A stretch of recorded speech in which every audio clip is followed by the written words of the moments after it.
It's Friday, November 23. This is the news on PBCJ. I'm Simone Absalom.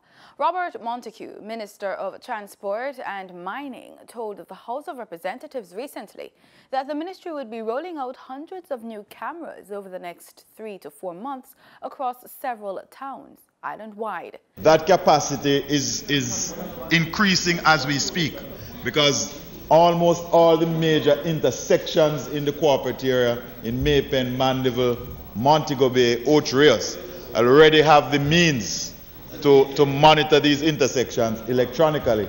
And the Ministry of National Security, I am very positive, they are rolling out hundreds of new cameras within the next 3 to 4 months across other towns in the country. So therefore the capacity, and the NWA through private partnerships are moving to get traffic cameras separate from the normal CCTV cameras at intersections, but specific traffic cameras to do speed, to the lane change and stoplight violations. Montague cautioned the House that certain sections of the Road Traffic Act 2018 required regulations in dealing with use of electronic devices, including traffic cameras, as against CCTV cameras.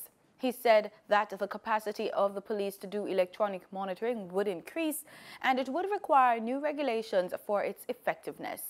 On another issue, there is still need for a full clarification of the amendment to the Act, which was debated by the Senate.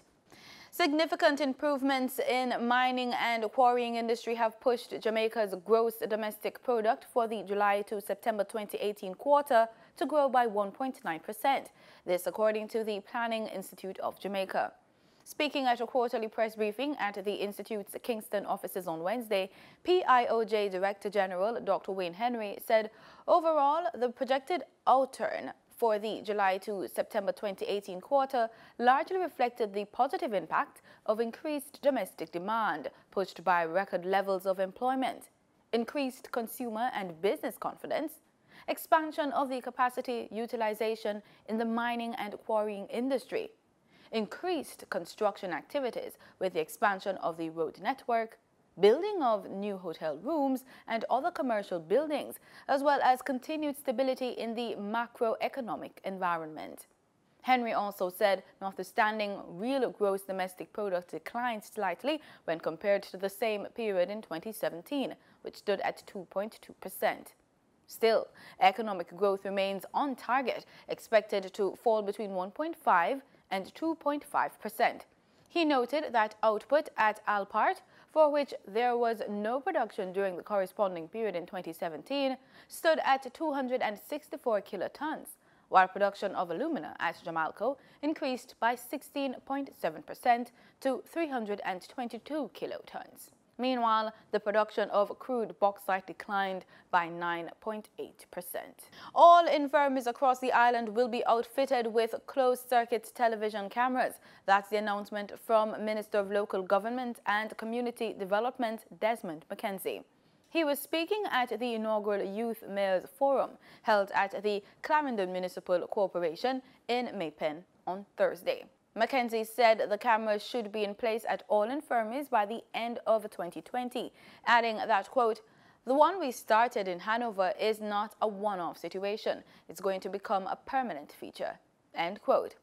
The forum was held as part of the activities to commemorate Local Government and Community Development Month in November. Nearly 15% of all women in Jamaica aged 15 to 49 who have ever married or partnered have experienced physical or sexual violence from a male partner in the previous 12 months. This was revealed by Health Minister Dr. Christopher Tufton as he addressed a public forum on gender-based violence on Wednesday at Terranova All Suite Hotel in St. Andrew.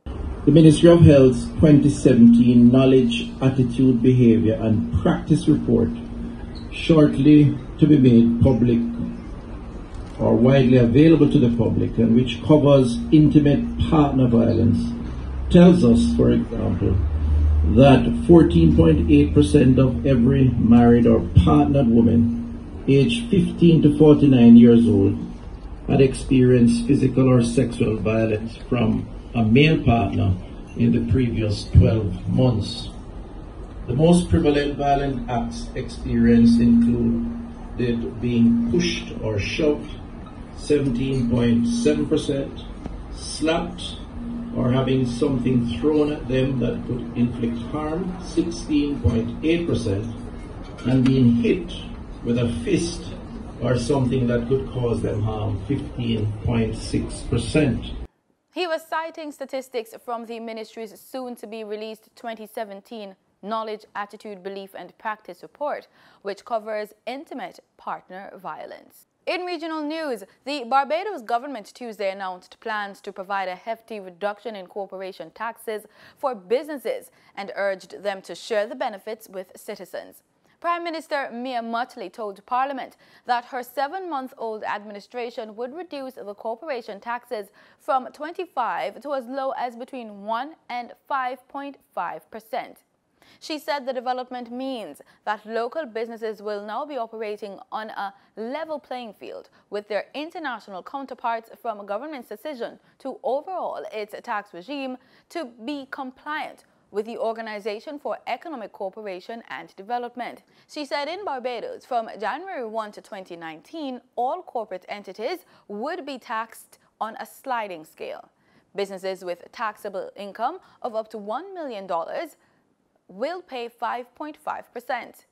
Corporations with taxable income up to Barbados dollars 20 million will be charged a rate of 3%, while those that earn up to 30 million Bajan dollars will pay 2.5%.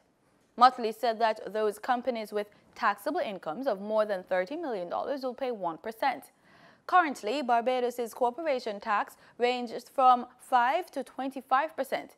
All entities, excluding IP entities, licensed before October 2017 will be grandfathered, and in this way, all the benefits enjoyed by these entities will remain.